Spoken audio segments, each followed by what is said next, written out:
दोस्तों, आज के इस वीडियो के द्वारा हम सीखेंगे कि किस प्रकार से एसी पावर सप्लाई को डीसी में कन्वर्ट करते हैं, वो भी ब्रिज रेक्टिफायर का उपयोग करके। ठीक है, तो देखिए दोस्तों, यहाँ पे हमें एसी पावर सप्लाई को डीसी में कन्वर्ट करना है। तो उसके लिए हमें 3 इक्विपमेंट का इस्तेमाल करना पड़ेगा। पहला तो हमारा ट्रांसफार्मर होगा। दोस्तों, ये जो हमारा ट्रांसफार्मर है उसका सिलेक्शन हम उसके इनपुट पावर सप्लाई और आउटपुट पावर सप्लाई के हिसाब से करते हैं। मान लेते हैं कि हमें इनपुट पावर सप्लाई 230 वोल्ट देना है, ठीक है, और आउटपुट में 24 वोल्ट देना है। तो यहाँ पे हम जो ट्रांसफार्मर सेलेक्ट करेंगे उसमें हमारा जो रेशो होगा वो 240/24 वोल्ट होगा। उसके बाद देखिए दोस्तों, ये जो हमारा ट्रांसफार्मर है वो एसी पावर सप्लाई का वोल्टेज को स्टेप डाउन कर देगा। अब हमें एसी पावर सप्लाई को डीसी में कन्वर्ट करना है। एसी पावर सप्लाई को डीसी में कन्वर्ट करने के लिए हम डायोड का इस्तेमाल करते हैं।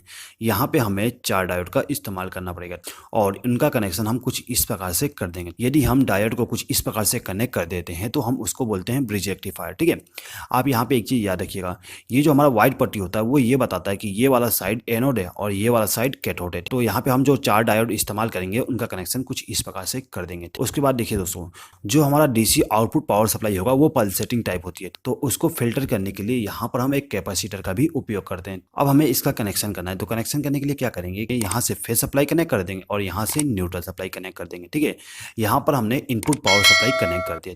अब हमारा जो ट्रांसफार्मर का आउटपुट टर्मिनल है उनमें से एक वायर को कनेक्ट करेंगे और उसको ले जाके यहाँ पे कनेक्ट कर देंगे। उसके बाद ये जो नेगेटिव टर्मिनल है उसमें से एक वायर को कनेक्ट करके हमारा जो डायोड है उसके इस टर्मिनल के साथ कनेक्ट कर देंगे। तो कुछ इस प्रकार से हम इनपुट पावर सप्लाई का कनेक्शन कर देंगे। अब हमें यहाँ से आउटपुट पावर सप्लाई लेना है, तो आउटपुट पावर सप्लाई के लिए यहाँ से हमें फेस सप्लाई मिलेगा और यहाँ से हमें न्यूट्रल सप्लाई मिलेगा। ठीक है दोस्तों, तो यहाँ से हमने फेस सप्लाई ले लिया और यहाँ से न्यूट्रल सप्लाई ले लिया। अब यहाँ पे जो हमें डीसी आउटपुट पावर सप्लाई मिला है वो पल्सेटिंग टाइप होती है।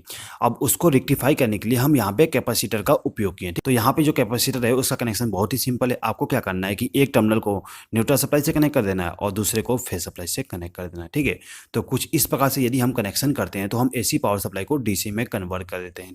यहाँ पे दोस्तों एक चीज़ याद रखिएगा, यहाँ पे हमें डीसी आउटपुट वोल्टेज उतना ही मिलेगा जितना हमने यहाँ पे स्टेप डाउन करके वोल्टेज को कन्वर्ट किए थे। यानी कि यहाँ पर हमने 230 वोल्ट इनपुट पावर सप्लाई दिए थे और यहाँ पे हमें 24 वोल्ट आउटपुट मिल रहा था।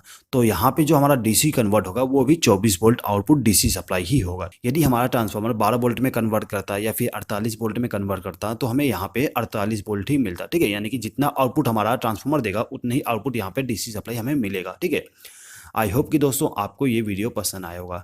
दोस्तों, यदि आपको ये वीडियो पसंद आए तो प्लीज़ इस वीडियो पर लाइक कर दीजिएगा और यदि आपने अभी तक हमारे चैनल को सब्सक्राइब नहीं किया तो सब्सक्राइब भी कर लीजिएगा। इस वीडियो को देखने के लिए धन्यवाद।